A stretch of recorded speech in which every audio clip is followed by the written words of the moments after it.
Now, this next story is about courage.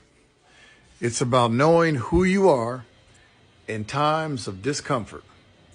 Whatever's in you, you got to stay true to it. Well, I made a mistake, and the person who paid the cost for my mistake was my baby boy. But I only made the mistake one time. So pay attention to this next story and understand the meaning that's behind the story. It's very important. And as always, if you have a group, small, medium, or large, and you need someone to come and deliver an impactful speech to drive home a point or a principle that may help someone in the group or the group in its entirety, reach out to me via email. I would love to come and deliver that speech. Now, on to the story. Pay close attention. In the early 2000s, I took a job in North Carolina. It was a sports marketing gig, which was within my wheelhouse. Previously, I had spent a year working in Atlanta at a law firm. I had a 5-year-old son living in Portland, Oregon with his mom during that time.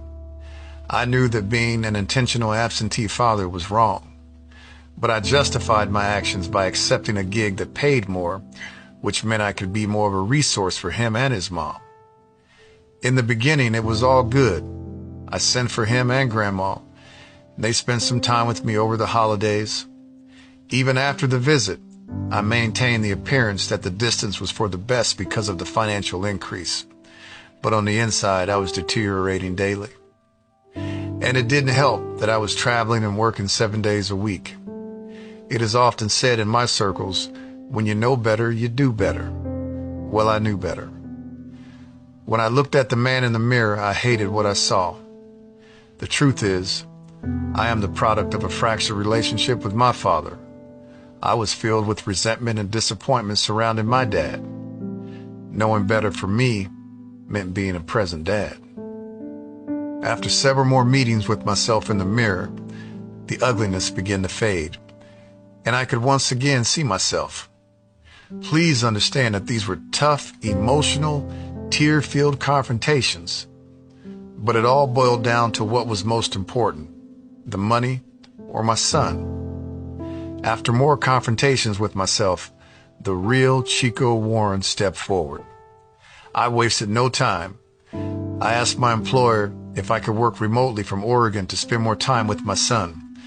This was a reasonable request in my mind because my travel schedule kept me out of the office anyway, and my laptop was my mobile office. In the span of a few short seconds, my request was denied, and I replied in a millisecond, "Thanks for the opportunity, but I quit." I Craigslisted all of my household items, and within 72 hours, I was leaving North Carolina. It took some time, but I found my courage to rewrite my story, and I liked myself in the process. Today, when I tell this story, I'm always overwhelmed with emotion because I know I made the right decision. The benefit of a better me went to my son.